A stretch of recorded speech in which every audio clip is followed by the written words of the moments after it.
Alright, it is now live, I think. I don't know how to do this.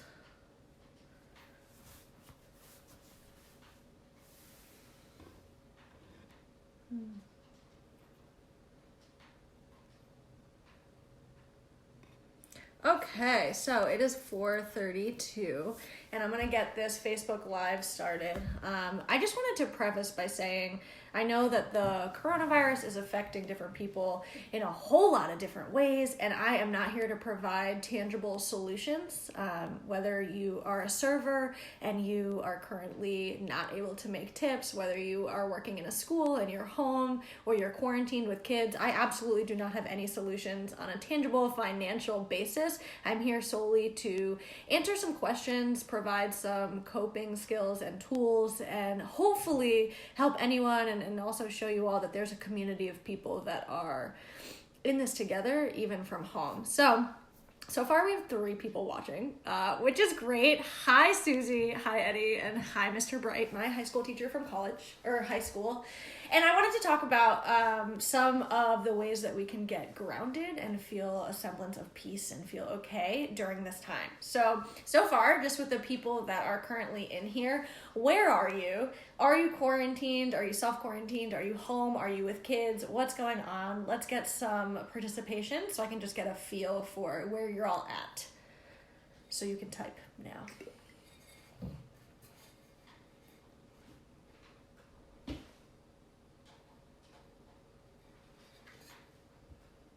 There's also a lag, so if it takes a couple seconds for me to respond, it's because it's going to take some time for your responses to come up on here.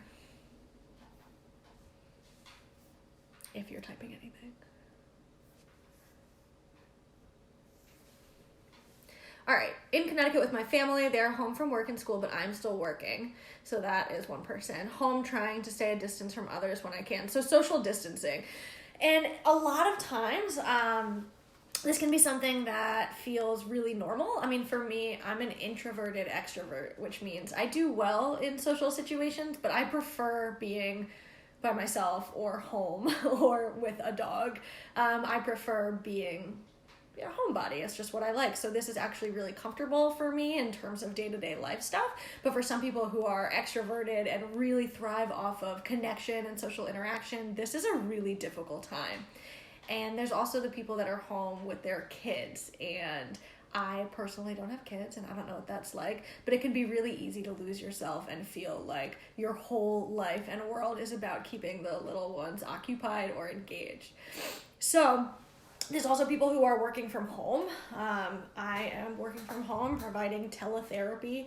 And so it's tough. It's like we all have different jobs, but we're also all affected financially in different ways. And so the first thing I wanted to talk about was how to deal with your own anxiety in addition to dealing with other people's anxieties or hysteria or panic. And so far, everyone that's in here is on Facebook. That's how you got a hold of this. Everyone on here is on social media.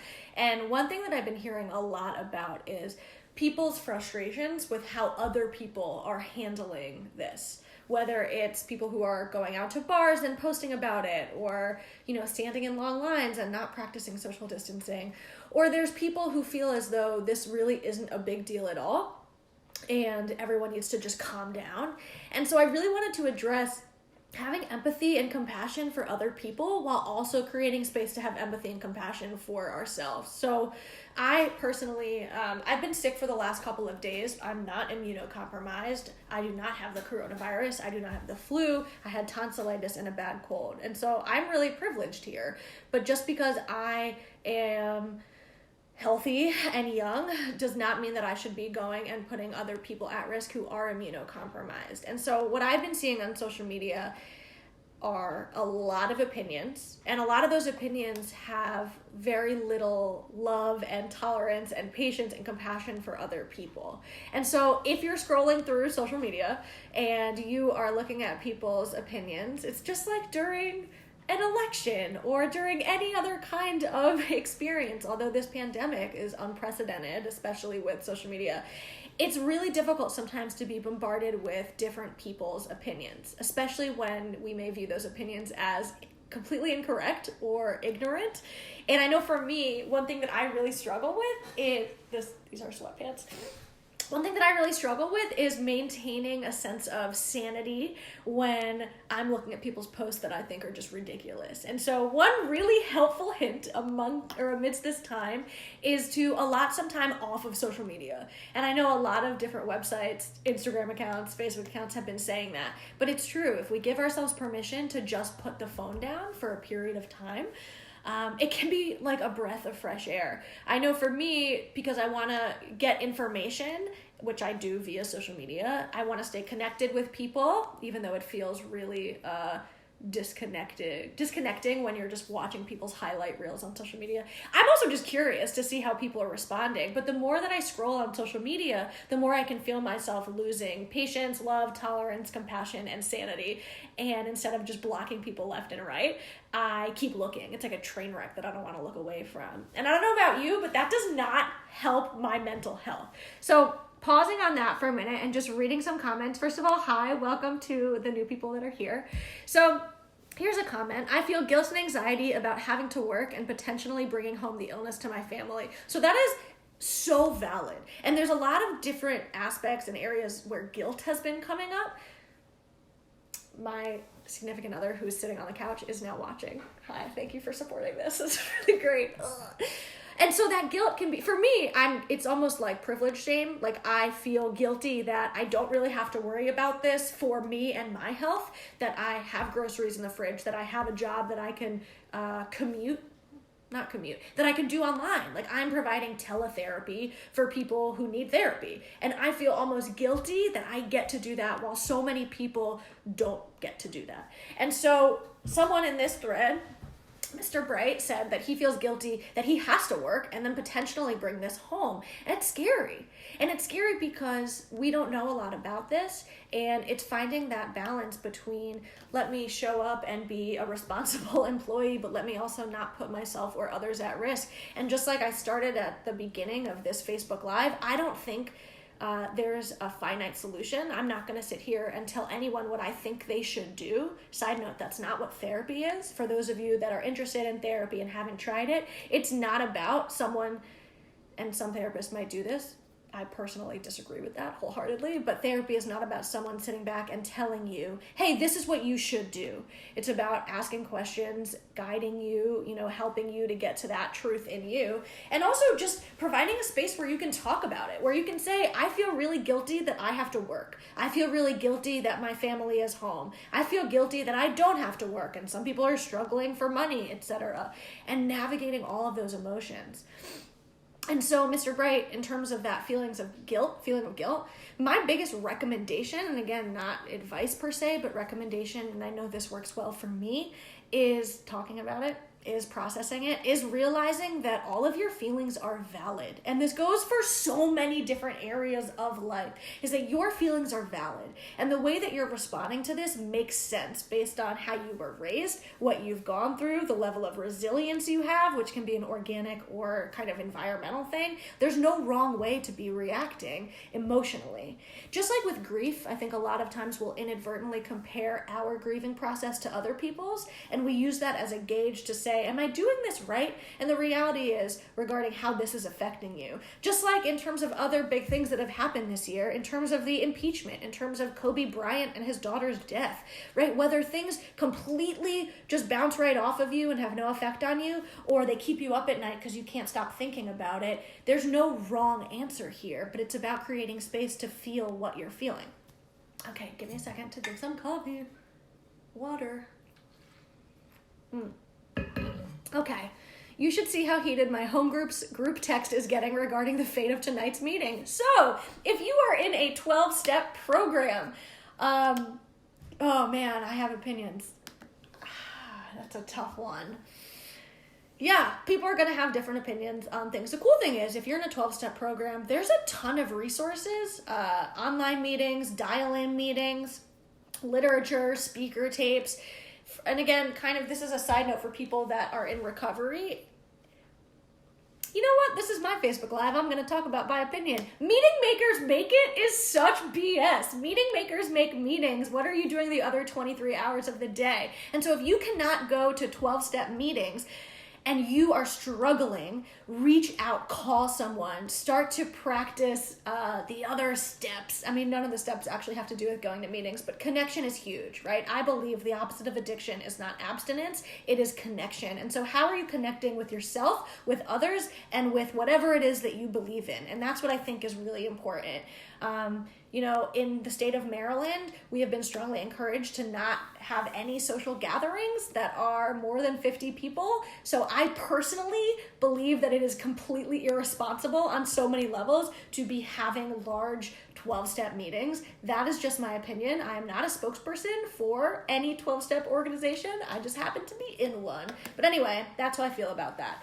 But if you are struggling because you can't go to meetings or you can't go to therapy, right? Thank the Lord. I don't know. I was going to say God, and I thought that was too religious, so I said the Lord, which is not any better.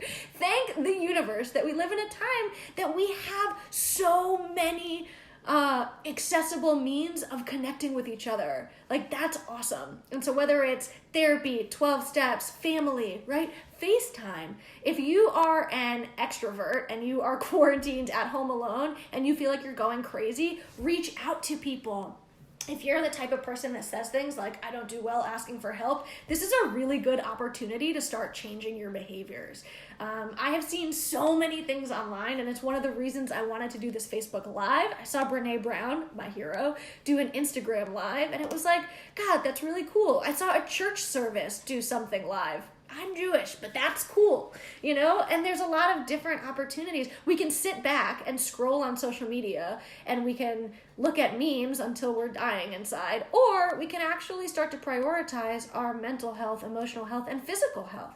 I know I'm, for one, a little frustrated because not only have I been sick since last Thursday, but my gym is closing, which makes sense, and I can sit back and eat pizza, which I already did today, or I could also do some home workouts. I think it's important to note that whatever keeps us feeling like our head is above water and makes us feel grounded, we need to go about very, very, very vigilantly. Yes, my musician friends are doing live streams. I think that's amazing. If you're into the Indigo Girls, which I am, they're doing a live concert, and it's actually pretty cool. I mean, we can look at like the state of the world and how awful it is, or we can look at how many opportunities there are for real connection. Like, we're all at home, hopefully, and we get to connect. And so for me, I need to be very mindful about the way that I use social media. I mean, I went on like an unfollowing spree, because when I follow things that essentially feel like it's just highlight reels of people's perfect lives, I will automatically tell myself, wow, other people's quarantine experience is so much cooler than mine, which is so ridiculous. So another thing I promised to do on here is talk about some grounding skills and techniques. And so I'm going to do that.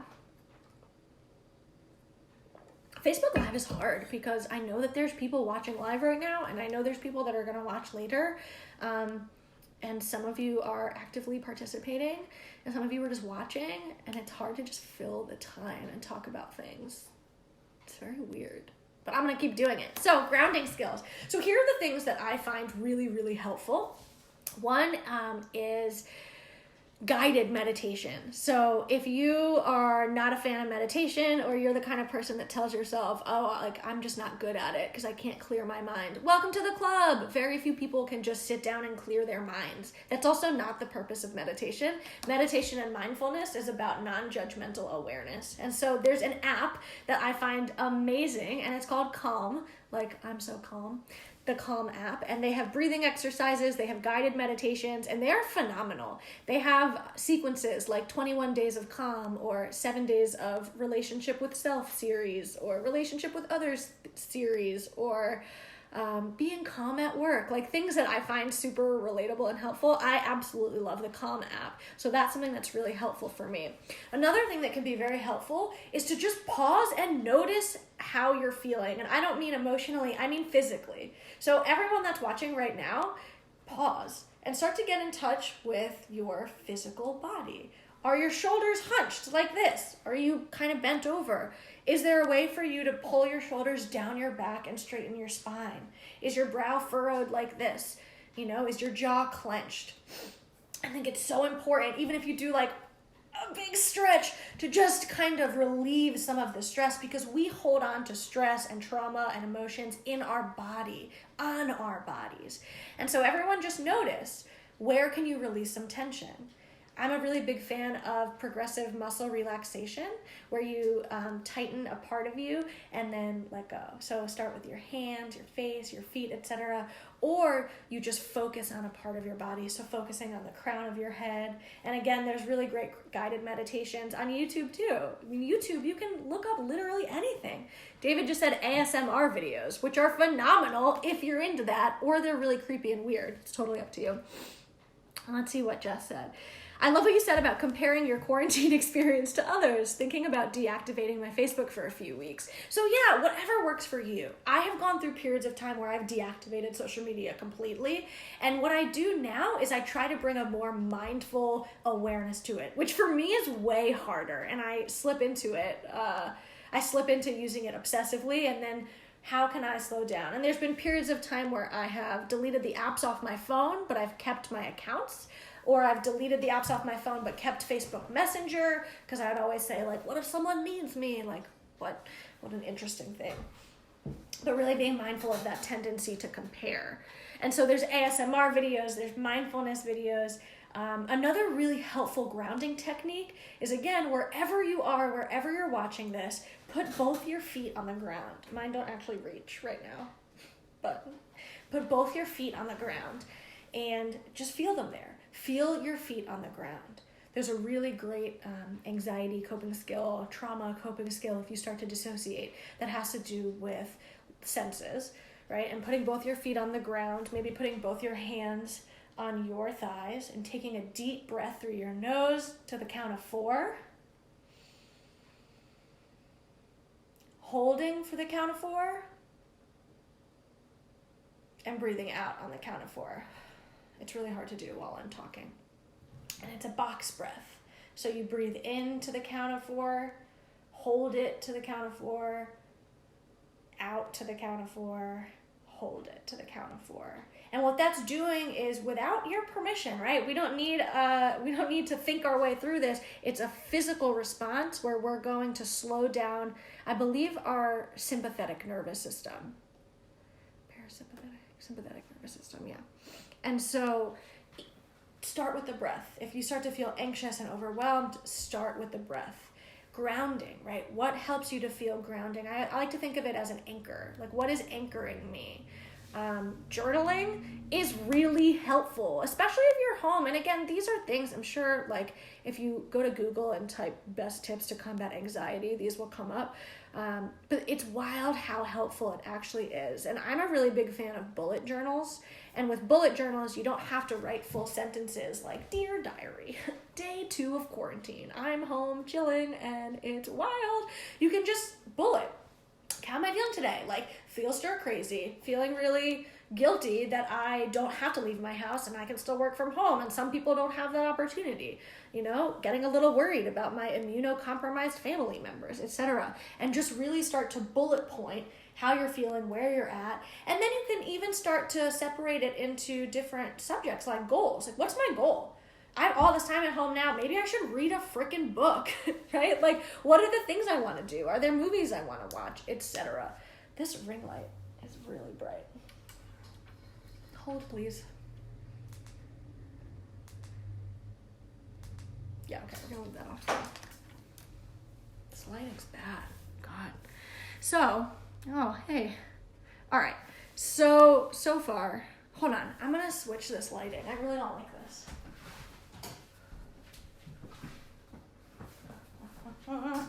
Thank you guys for liking this and watching it. I just want this to be helpful. What? Wow. Oh, that's nice. Okay. So far, I'm learning to play the banjo. That's amazing. I'm jealous. I feel like that's super exciting. God, I wish I had a banjo or a dog. So what are some things that you all are doing that's helping you? Some things that you want to know more about? Some things you're doing that are actively not helping you, and you know they're not helping you, but you keep doing it anyway.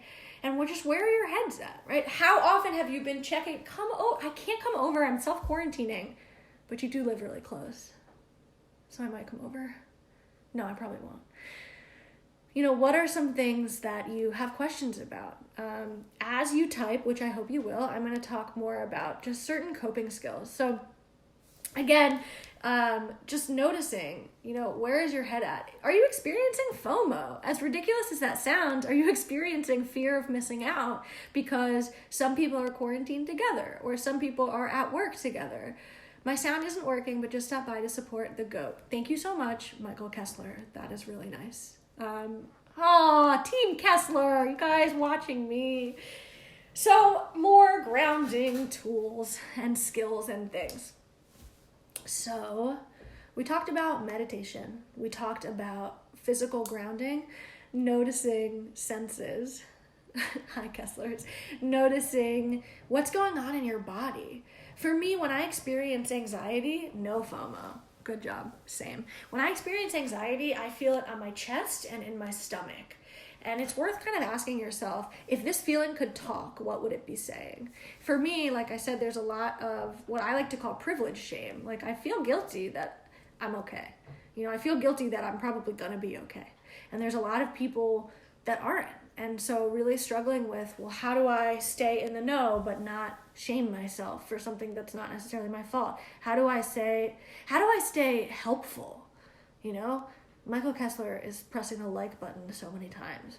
What can I do to be connected to the people around me in an authentic way? Carla says same here, and I'm assuming that has to do with, being okay and feeling kind of bad about that, you know? How can I have authentic, genuine connection with people from home instead of this kind of faux connection that a lot of us experience on social media where we post a picture for likes and then we get likes and then we feel better and then it goes away, you know? How can I actually feel connected to myself, to others, to something that I believe in? If faith plays a role in where you're at right now, you know, am I journaling? Am I writing down some of my fears? Another really great grounding tool, we talked about breathing. And so always kind of just pausing and noticing your breath. And for me, I really, really need to just let my shoulders go down my back, take deep breaths in through my nose and out through my nose. Susie likes connecting with nature, walking outside. That's something you can do with social distancing. Amanda, I am part of the immunosuppressed community, and it's tough not to be frustrated with people who are not taking this seriously. So that totally makes sense, right? And so I talked earlier about how to have compassion and honor your own experience and have patience and compassion with others. But a lot of times I hear people being frustrated about how people are taking this too seriously, which is, in my opinion, something that is a very privileged comment to make. And then we hear from people like Amanda, who is part of the immunosuppressed community. And so when she sees people who are standing in line for bars for St. Patty's Day or just not taking this seriously at all, it's her life and people like her life that is in danger. And that's something we all need to think about, is whether or not we are healthy or we're not healthy, our actions are gravely affecting other people. And instead of putting our heads in the stand, I think genuine connection and authenticity means showing up for those people. You know, sometimes it's really tough to have those conversations with people who it's like there's nothing you can say to make it better. There's nothing you can say to take it away. But at the end of the day, just showing up and being there and creating space to listen. Like, hey, what's it like going through this right now? Are you okay? And if they say, no, I'm not okay, I'm freaking out, listen. Listen without trying to find a solution or silver line their experience and make it better. I think a lot of times, and this is from a Brene Brown video, you know, we miss our opportunities for vulnerability because we're trying to take away someone's pain, but that's not true connection. Like, true connection is really just being there. I need more water. Other thoughts, feelings, things? Amanda, thank you for sharing that. It takes courage, I think, on any platform to just share about what what it is you're going through and where you're at. Thanks, Jess. #1 fan.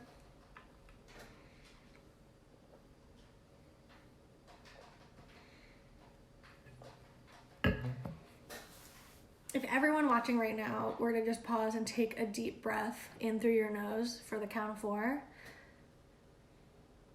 I have a stuffy nose, so I can't. And hold it for 4. And breathe out for 4. And hold it for 4. Jess is frustrated that her work isn't closing and that she might be bringing germs home to her family, which is valid. Like, it's tough because depending on where you work, again, like, there's no one right answer. I mean, I don't know, at least. That's just not my area of expertise because I'm not an epidemiologist. But it's tough. It's like, how can we show up for others? I know Jess works in a essentially healthcare field. How can we show up for others while also showing up for ourselves and for our families? And are you able to have those tough conversations with your employer, with your supervisor, with your family? It's really terrifying because this, from at least what I know in my time on this earth, like, this is unprecedented. And again, I think a lot of times, especially if we already struggle with anxiety, not having a finite answer, not having a known can be incredibly difficult. Staying in the here and now is so important, and it's hard to. It's like, what am I preparing for? Is this going to turn into Italy? I don't really know. Like, it's just terrifying. David says, my mom's immunocompromised. We're hibernating as of this morning. Argue with her a bit. On sale at Diet Pepsi. Medically necessary adventure. Yeah, it's tough. I mean, I had to go to my office earlier today to get mail, and I went to the Starbucks that was there, which I don't regret. But then I'm also like, I don't know. It's tough to know what to do and how to do it. And I think just like in political kind of tense times, everyone has really strong opinions, really, really strong opinions. And it's very much like, this is how it is. So like, the world's going to end versus this is a liberal ploy. And as a mental health practitioner, I think one of the most important things is no matter what opinions are flying around, can you create space to honor and feel your feelings? Can you pause, put your phone down for a minute, breathe in through your nose and out through your nose if you're not congested like me, put your feet on the ground, check in with your body, check in with your essential needs, right? Am I eating? Am I sleeping? Am I drinking water? And am I connecting with people? Do I feel alone? Do I feel lonely? 2 different things. Am I comparing my experience to others? Or am I honoring my experience no matter what it might be? I hear people say all the time, or I have heard people say recently, you know, like, who am I to complain because I'm not home with kids? And I'm like, well, who you are to complain is a person with needs who matters, and your experience is valid. Even if the person next door has 10 kids at home, which I can't personally imagine, that doesn't actually minimize your experience. And that's something I think that's really easy to forget, is we can inadvertently shove down our own experience and our emotions because someone has it worse.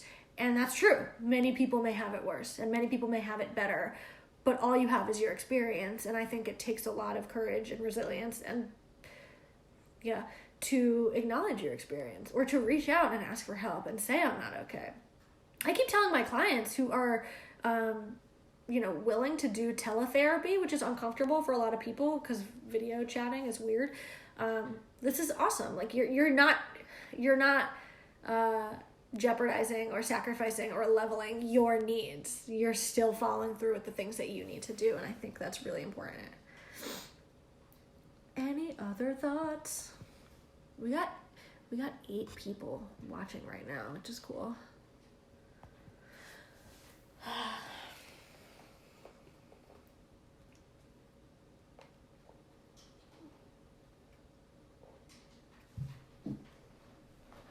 Do you want to add anything? Hey, Hannah. Yes, teletherapy is definitely different.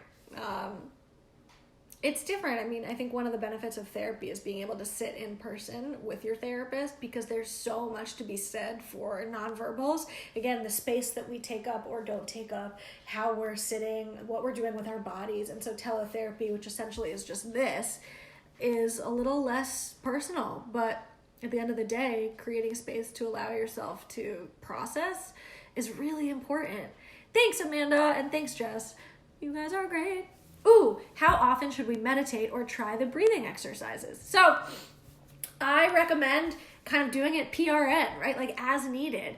I think it was last week or 2 weeks ago, meditated for 10 minutes. I did the Daily Calm, which is a guided meditation on the Calm app, every morning for like 7 or 8 days straight. And then I got sick and stopped doing it. Now I haven't done it in a bunch of days.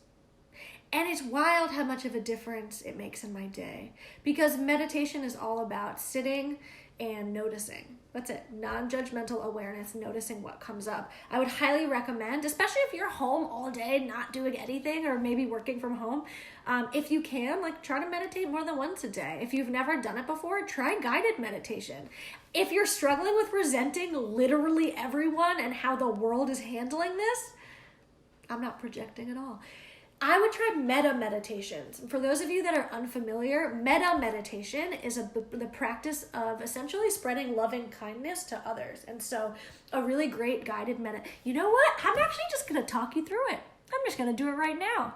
But to answer Carla, the breathing exercise, I would say try to tap into that and notice your breathing as often as possible. Even if once an hour, once every 10 minutes, just how am I breathing? I've been enrolled in this really intensive trauma training, and it's really intense, like treating clients with trauma. And the presenter, Lisa Ferrance, who is phenomenal, will pause once every maybe 30 minutes and just have this really like beautiful picture of a landscape on screen and it just says breathe. And we all like, oh, whew, and just breathe. So I'm going to walk you through a metta meditation. Now, if you're around other people, or if you just have this up because you're supporting me, awesome. But if you're alone, I recommend just putting the phone somewhere near you.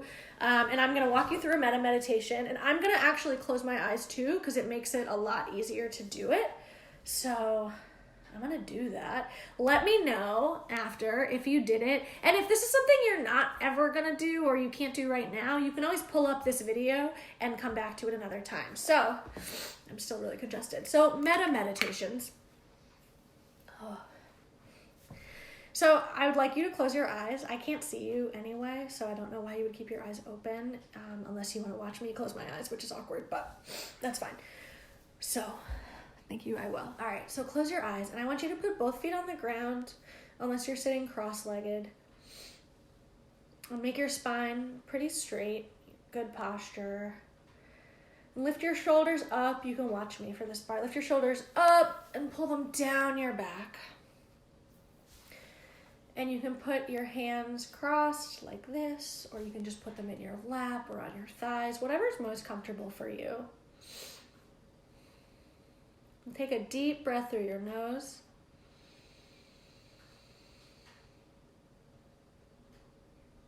Out through your mouth. And I'm going to do that one more time, but I want you to take a deep breath through your nose, and when you let it out, I want it to be audible. So deep breath through your nose, and out through your mouth. And that's something really helpful that you can come back to at any point. It helps to just release whatever it is you're holding on to. And so, with your eyes closed, I want you to picture a place that is peaceful for you. Be it a beach, a forest, your bedroom, your childhood room, which for some of us may not be. Okay, just any place that is peaceful for you. Keeping your eyes closed, in your mind's eye, really see this place, this peaceful place. If you are a perfectionist and you're trying to pick the perfect place, let that go, release it, and just picture some scenic, safe, comfortable place. Now I want you to picture in your mind's eye yourself walking into that place and taking a seat.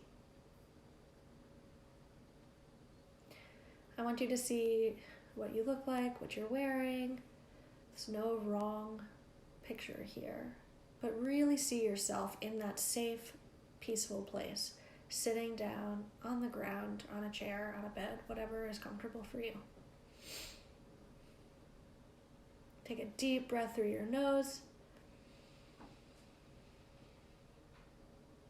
and out through your mouth.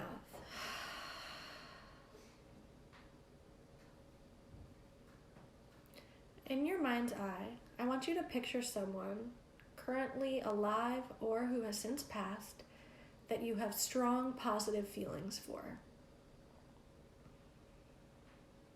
Anyone that comes to mind that you have strong positive feelings of love for.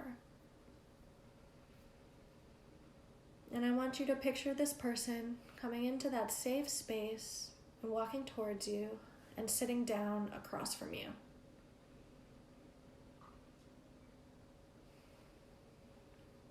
And in your mind's eye, I want you to take their hands in your hands and look at them. Surrounded by this safe, beautiful place, I want you to look at them and really see them. And I want you to repeat to them, in your head or out loud, if you're alone or don't mind saying things out loud, I want you to repeat the following mantras. I hope you are well. I hope you are at peace. I hope you are healthy. And I hope you are loved. And again, I want you to really picture this person in your mind's eye. And if you are coming into this Facebook Live a little late into this guided meditation, we're picturing ourselves seated in a very safe place, a serene place, seated across from someone that we have strong feelings of love and just positive feelings for. And this person can be currently living or past.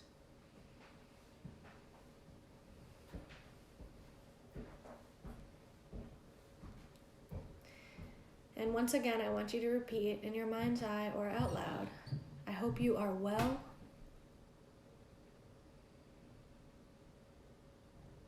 I hope you are at peace. I hope you are happy. And I hope you are healthy.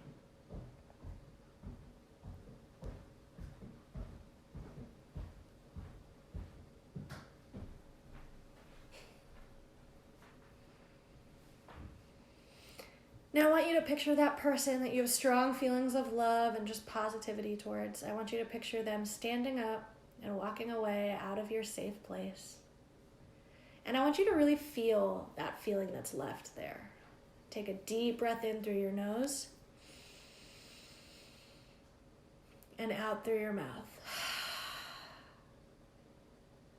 And bring your shoulders up and down your back. Unclench your jaw. Unfurrow your brow. Keeping your eyes closed, I want you to picture someone that you feel neutrally about. This can be a classmate, a colleague, an extended family member, really anyone, just someone that's kind of in your life but on the periphery. You don't feel good about them or bad about them, you just feel neutrally. And pick one person and picture them. And I want you to picture that person walking into your space, that safe, beautiful, serene place. And I want you to picture them walking towards you and sitting down on the ground across from you. And although it may feel awkward, I want you to pick up their hands in your mind and hold their hands and look at them and really see them. Take a deep breath in with them and out through your mouth. And I want you to repeat the following mantras after me. Looking at this person and really seeing them. I hope you are well. I hope you are healthy. I hope you are at peace. I hope you are happy. I think that's it. One more time, looking at this person who's just kind of in your life, but, not like close, just a neutral person. Really see them. I hope you are well. I hope you are healthy. I hope you are happy. And I hope you are at peace. And I want you to watch this person stand up and leave your safe space and walk away. And maybe with a small smile on your face, take a deep breath in. And a deep breath out through your mouth. And feel what it's like to wish someone who you don't feel close to or distant from, just a person, truly wish them well. And really soak that in. Unfurrow your brow, unclench your jaw. Now I want you to picture someone that you have a difficult relationship with. Maybe you resent them. Maybe you hate them, loathe them. Again, this person can be alive or have passed away. But picture someone that the second I say difficult relationship or tumultuous or resent, you think of. Most of us can think of at least one person pretty quickly. And there may be too many to even think of, but pick one. You can always come back to this meditation and do it with someone else in your mind. Pick one person that you just really struggle with. And I want you to picture this person walking into your safe space. Now take a deep breath in through your nose. And out through your nose. Release your hands. Unclench your jaw, unfurrow your brow, put your shoulders down your back. And watch this person come over to you in this safe space and sit across from you. You don't have to pick up their hands if you don't want to, but you can if you choose to. And I want you to look at this person and see them, really see them. And just notice what comes up in your body. Notice where you feel any tension and see if you can take the breath and relieve some of that tension. Now, whether or not you mean these mantras, whether or not you truly believe these mantras, I want you to repeat them in your mind's eye to this person after me. I hope you are well.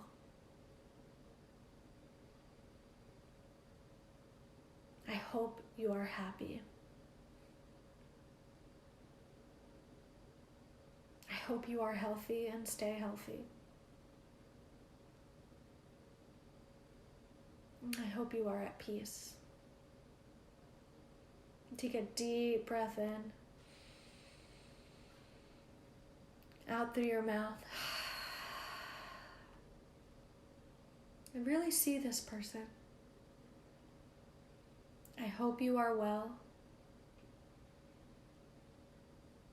I hope you are healthy. I hope you are happy. And I hope you are at peace. And I want you to watch this person stand up, walk away from your safe space. Once again, unclench your jaw, unfurrow your brow, release the tension in your hands. Take a deep breath in through your nose and out through your mouth. And just notice what it feels like. Notice what's coming up in you. Lastly, I want you to see yourself sitting there in your safe space. And I want you to picture another version of yourself. So there's two of you. And that version is exactly the same as you. It's just kind of a clone. It's like a duplicate. So there's one of you sitting on the ground. And there's another one of you walking into your safe space and sitting down across from you. And it's a mirror image. Mirror image, yeah. And I want you to pick up your hands. And I want you to look at yourself and really see you. Notice what comes up. Just noticing, non-judgmentally. What do you see? What do you feel? And I want you to say out loud if possible, but in your mind's eye if need be, I hope you are well. I hope you are happy. I hope you are healthy. And I hope you are at peace. Take a deep breath in through your nose, out through your mouth. And for the last time, looking at yourself, holding your own hands in this safe, serene space of yours, repeating after me, you deserve to be well. You deserve to be healthy. You deserve to be happy. And you deserve to feel peace. And in your mind's eye, I want you to stand up with this other version of yourself, hand in hand, and walk out of your safe space. And when you're ready, I want you to slowly blink your eyes open. Wow, I wonder if anyone did that with me just now. Oh, so that is called a metta. Oh, I'm like tearing a little bit. Oh, that is called a metta meditation.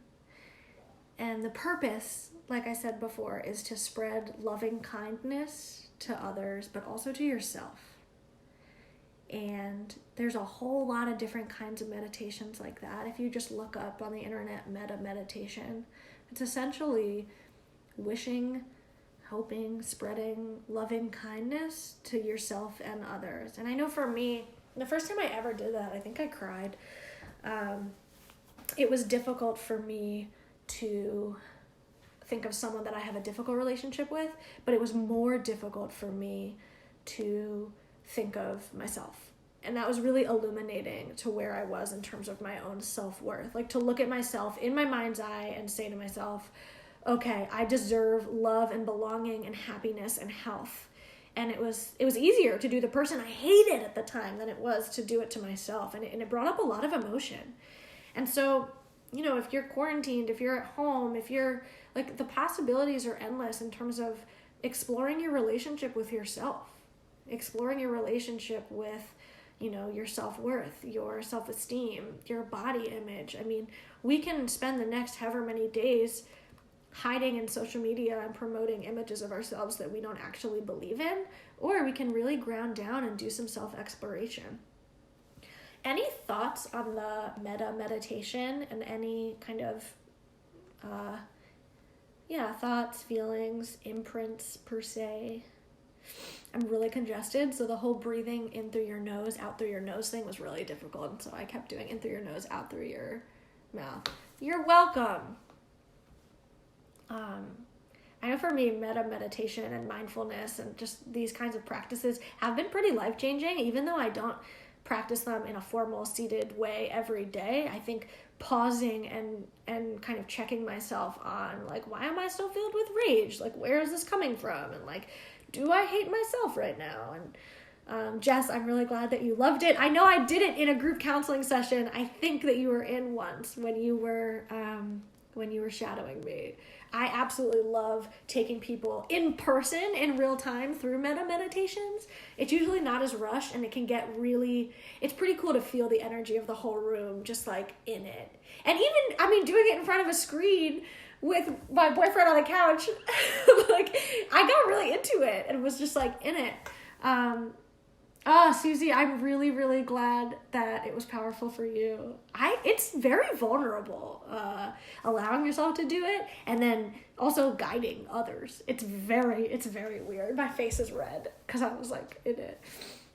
But again, like, you may notice too that your heart rate might have slowed down, the tension in your body may have gotten decreased, and it's like, oh, another grounding tool is stretching.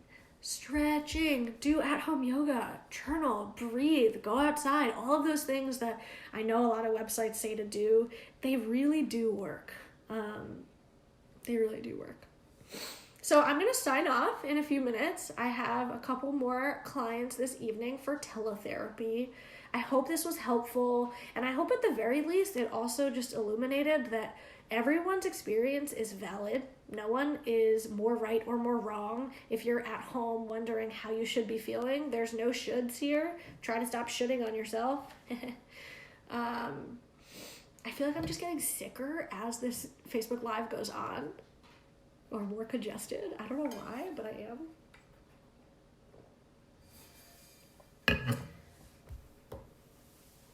Okay, yeah, people are slowly signing off, so I'm gonna sign off too. Feel free to share this video with friends or family, and I hope everyone takes care, because you deserve to be happy and healthy and well and at peace. Okay, bye.